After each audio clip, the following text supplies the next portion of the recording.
प्रिय विद्यार्थियों, मैं गुरमीत सिंह, एसोसिएट प्रोफेसर, हिंदी विभाग, राजकीय महाविद्यालय बूंदी, कोटा विश्वविद्यालय कोटा द्वारा निर्धारित पाठ्यक्रम सत्र 2021-22 में बीए प्रथम वर्ष हिंदी साहित्य प्रथम प्रश्न पत्र के अंतर्गत पाठ्यपुस्तक सुदामा चरित नामक खंड काव्य से संबंधित आज मेरा यह चौथा व्याख्यान है। जैसा कि आपको पूर्व में बताया जा चुका है, सुदामा चरित खंड काव्य में कुल 121 पद निर्धारित किए गए हैं पाठ्यक्रमानुसार, जिसमें से कुल 13 पदों की व्याख्या की जा चुकी है पूर्व के 3 व्याख्यानों में। आज पद संख्या 14 से लेकर 17 तक अर्थात कुल 4 पदों की व्याख्या की जाएगी। विद्यार्थियों, सुदामा चरित खंड काव्य के लेखक नरोत्तम दास हैं। इस खंड काव्य की भाषा ब्रज भाषा है। सुदामा चरित खंड काव्य की कथा का स्रोत श्रीमद् भागवत के दशम स्कंद के 80 और 81वें अध्याय से ली गई है, जिसमें सुदामा के दारिद्र्य भंजन की कथा वर्णित की गई है। और सुदामा और श्री कृष्ण बचपन के मित्र हैं, बाल सखा हैं। उन्होंने एक ही गुरुकुल में शिक्षा अर्जित की है, इसलिए उनके गुरु का नाम है संदीपनी। तो यह छोटे छोटे प्रश्न आपसे पूछे जा सकते हैं, एक एक नंबर वाले। आपको ध्यान में रखना है रचनाकार का नाम, भाषा का नाम, कथा का स्रोत कहाँ से लिया गया है, इनके गुरु का क्या नाम था, सुदामा की पत्नी का क्या नाम था, सुबुद्धि। यह खंड काव्य किस शैली में आधारित है? तो यह खंड काव्य कथोपकथन शैली पर आधारित है, अर्थात संवाद शैली। तो आज का व्याख्यान हम शुरू करते हैं। जैसा कि पूर्व के व्याख्यान में पद संख्या 13 में सुबुद्धि ने कहा था कि हे प्रियतम, मैं आपको कभी भी द्वारिका जाने के लिए अर्थात श्री कृष्ण के पास जाने के लिए विवश नहीं करती, यदि हमारे पास सामान्य जीवन जीने के लिए संसाधन होते। हे प्रियतम, हमारी विवशता और मजबूरी इतनी है कि इस घर से कभी भी टूटा हुआ तवा और फूटी हुई परात कभी नहीं गई है, अर्थात हमारी निर्धनता कभी समाप्त नहीं हुई है। उसके बाद सुदामा कहते हैं, छांडी सबे तक तो ही लगी बक आठहूँ जाम यह जक ठानी, जाते ही देय लदाए लढ़ा भरी लेहों लदाए यह जिय ठानी, पावें कहाँ ते अटारी अटा जिनकी विधि दीनी है टूटी सी छानी, जो पे दरिद्र लिखो है ललाट तो काहू पे मेटी न जात आयानी। 14वां पद है। इसमें सुदामा अपनी पत्नी सुबुद्धि को संबोधित करते हुए कहते हैं कि छांडी सबे तक तुम किसी भी तर्क को छोड़ नहीं रही हो। छांडी सबे तक तो ही लगी बक, तुम्हें एकमात्र जिद लगी हुई है। आठों जाम, 8 प्रहर, 4 प्रहर दिन के और 4 प्रहर रात के होते हैं। यह जक ठानी, तुमने भली प्रकार से ये ठान लिया है, ये जिद ठान ली है कि श्री कृष्ण के पास जाओ, श्री कृष्ण के पास जाओ, तुम हमेशा यही रटती रहती हो। जाते ही देय लदाए लढ़ा भरी, लेहों लदाए यह जिय ठानी, और तुमने अपने हृदय में यह भी ठान रखा है कि जैसे ही मैं जाते ही दें, जैसे ही मैं जाऊंगा द्वारिका और मुझे दे देंगे लदाए लाद कर, लढ़ा भरी बैलगाड़ी, बैलगाड़ी को लढ़ा कहते हैं, लढ़ा भरी लेहों लदाए, और मैं उसको लाद कर अपने घर ले आऊँगा। तुमने तो यह विश्वास कर रखा है, लेकिन एक बात मेरी भी सुनो। पावें कहाँ ते अटारी अटा, जिनके विधि दीनी है टूटी सी छानी, पावें कहाँ ते अटारी अटा। बड़ी बड़ी अट्टालिकाओं को भला हम कहाँ से प्राप्त करेंगे, जिनके विधि विधाता ने दीनी है टूटी सी छानी, जिसके किस्मत में टूटा सा छप्पर लिखा हुआ है, तो भला वह बड़ी बड़ी अट्टालिकाओं को और महलों को कहाँ से प्राप्त करेंगे। अंतिम पंक्ति में सुदामा कहते हैं कि जोपे का मतलब होता है यदि।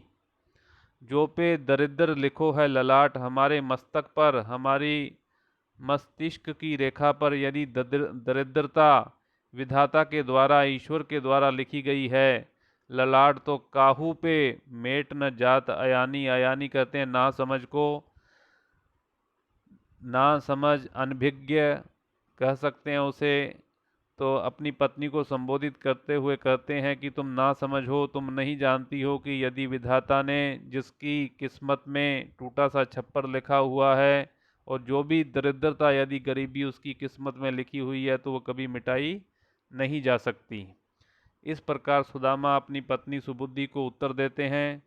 उसके पश्चात पद संख्या 15 में सुबुद्धि फिर कहती है, पूरन पैज करी प्रहलाद की, खम्भ सो बांध्यो पिता जी बेरे। द्रौपदी ध्यान धर्यो जबहि, तबहि कोट लगे चहु फेरे। ग्रहा ते छूटी गयंद गयो पिए, है हरि को निहचे जिए मेरे। ऐसे दरिद्र हजार हरे, वे कृपा निधि लोचन कोर के हेरे। सुबुद्धि कभी भी परास्त नहीं होती है। वह अपने पति को बार बार प्रेरित करती है द्वारिका जाने के लिए, श्री कृष्ण के पास जाने के लिए, और अपने पक्ष में अनेक दृष्टांत व उदाहरण देती हुई कहती है कि पूरन पैज करी प्रहलाद की। जब प्रहलाद की प्रतिज्ञा को पूर्ण किया, पूरन पैज, पैज कहते हैं प्रतिज्ञा को, पूरन पैज करी प्रहलाद की, खम्भ सो बांध्यो, जब उनको खंभे से बांध दिया गया था, उनके पिता हिरण्यकश्यप द्वारा जिस समय बांध दिया गया था, तो किस प्रकार प्रहलाद की प्रतिज्ञा को ईश्वर ने पूर्ण किया था, उनकी रक्षा की थी। इसी प्रकार द्रौपदी ध्यान धर्यो जबहि, जब द्रौपदी का चीरहरण हो रहा था, तो उन्होंने जब ईश्वर का ध्यान धरा, जबहि तबहि उसी समय पट कहते हैं वस्त्र को, कोट बड़े बड़े थान, वस्त्र लगे चहु फेरे, चारों ओर उसके वस्त्र ही वस्त्र वहां पर उपस्थित हो गए। ग्राहते छूटी गयंद गयो पिए, हे प्रियतम, मगरमच्छ के द्वारा जो हाथी को निगला जा रहा था, तो वह भी ईश्वर के द्वारा रक्षार्थ, उनके द्वारा की गई रक्षा से वह भी छूट गया। ग्रहाते छूटी गयंद गयो पिए, है हरि को निहचे जिए मेरे। ईश्वर के प्रति मेरा निश्चय ही पूर्ण विश्वास है कि जो भी दीन दुखी दरिद्र सच्चे मन से श्री कृष्ण के प्रति आकर्षित होता है, उनका ध्यान धरता है, तो वह उसकी अवश्य सहायता करते हैं। निहचे जिए मेरे, ऐसे दरिद्र हजार हरें। तुम कहते हो कि यदि दरिद्रता मस्तिष्क पर लिखी हुई है तो उसको मिटाया नहीं जा सकता, लेकिन मैं कहती हूँ कि ऐसे दरिद्र एक नहीं, सौ नहीं, हजारों दरिद्रों को भी वह दूर कर सकते हैं। ऐसे दरिद्र हजार हरें, वे कृपा निधि, कृपा के जो खजाने हैं श्री कृष्ण, लोचन कोर के हेरे। लोचन कहते हैं नेत्र, कोर यानी नेत्रों के कोने से यदि वह थोड़ा सा भी दृष्टिपात कर दें जिस पर भी, तो उनके एक नहीं, सौ नहीं, हजारों दरिद्रों को भी हर सकते हैं, वो ऐसी उनमें क्षमता है।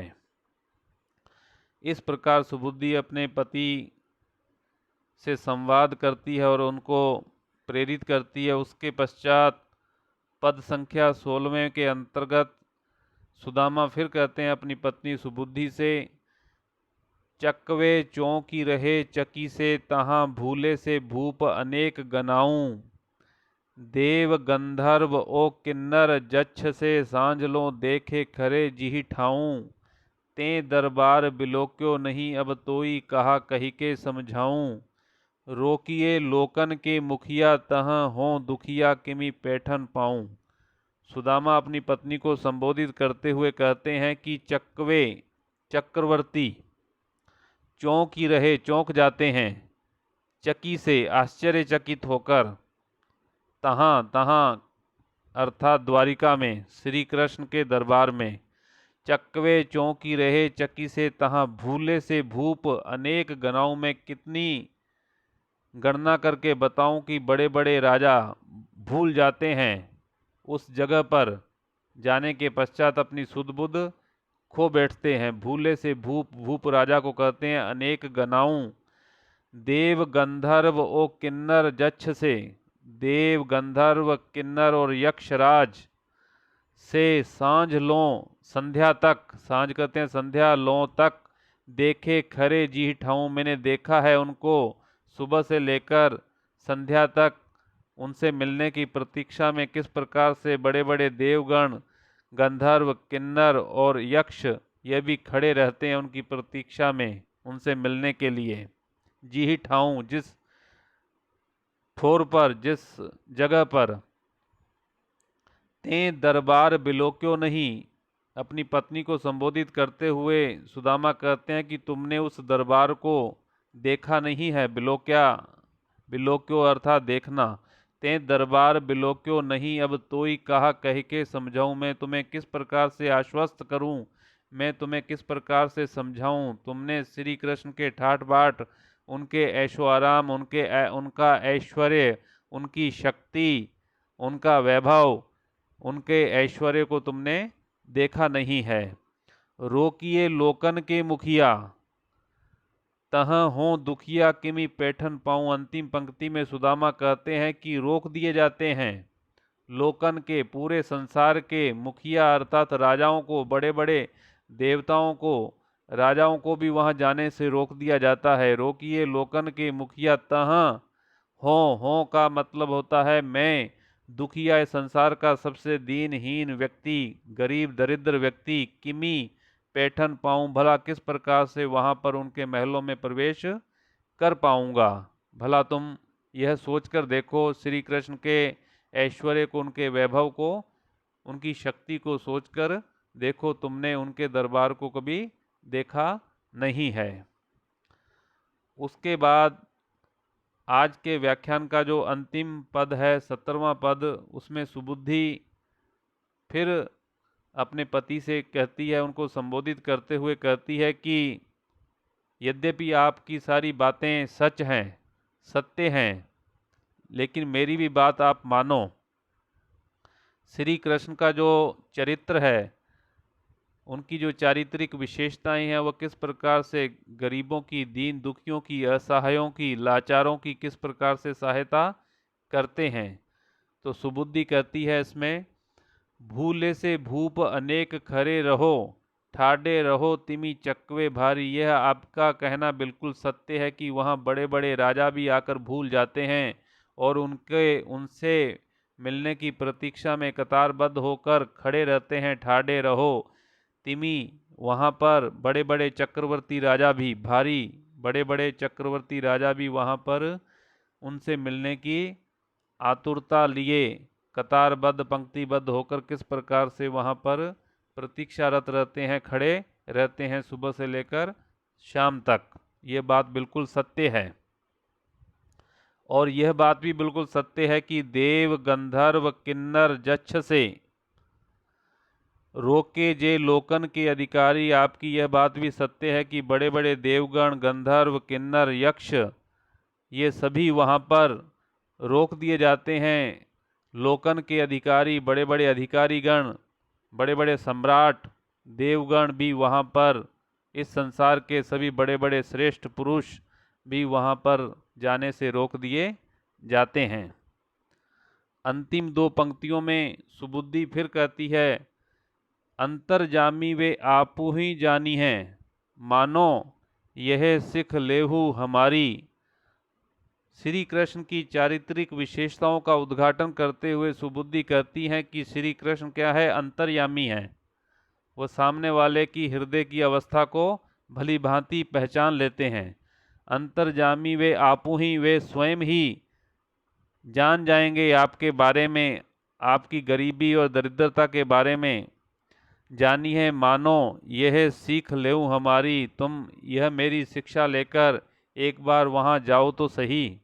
श्री कृष्ण के पास द्वारिका में, द्वारिकाधीश के यहाँ। अंतर्जामी वे आपु जानिए मानो यह सिख लेहु हमारी। द्वारिका नाथ के द्वार गए सबते पहले सुधी ले हैं तुम्हारी। अंतिम पंक्ति में वह सुबुद्धि पूर्ण विश्वास के साथ अपने पति सुदामा को संबोधित करते हुए श्री कृष्ण की चारित्रिक विशेषताओं का उद्घाटन करते हुए कहती है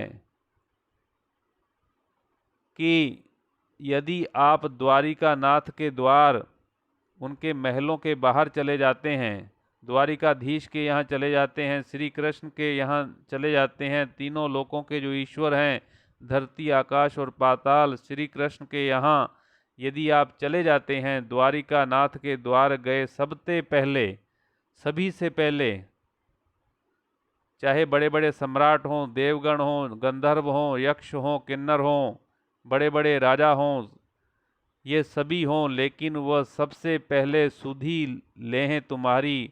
वह सुधी यानी पूछ परख, सबसे पहले वह तुम्हारी पूछ परख लेंगे। इतना मुझे श्री कृष्ण की दयालुता, उनके द्वारा की जाने वाली कृपा पर, दूसरों के प्रति उनकी संवेदना और सहानुभूति पर मुझे पूर्ण विश्वास है कि यदि आप एक बार श्री कृष्ण के पास चले जाते हैं मिलने के लिए, यद्यपि बड़े बड़े सम्राट, बड़े बड़े राजागण, देवगण, गंधर्व, यक्ष, ये सभी रोक दिए जाते हैं और सुबह से लेकर संध्या तक प्रतीक्षारत खड़े रहते हैं, लेकिन यदि आप द्वारिका नाथ के यहाँ पर चले जाएंगे तो हे प्रियतम, हे स्वामी, इतना मुझे पूर्ण विश्वास है कि वह सबसे पहले तुम्हारी पूछ परख लेंगे, सबसे पहले वह तुमसे मुलाकात करेंगे, तुमसे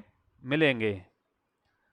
इस प्रकार सुबुद्धि बार बार सुदामा को प्रेरित करती है द्वारिका जाने के लिए, अनेक तर्कों के माध्यम से, अनेक दृष्टांतों के माध्यम से समझाती है और श्री कृष्ण की चारित्रिक विशेषताओं का उद्घाटन करती है।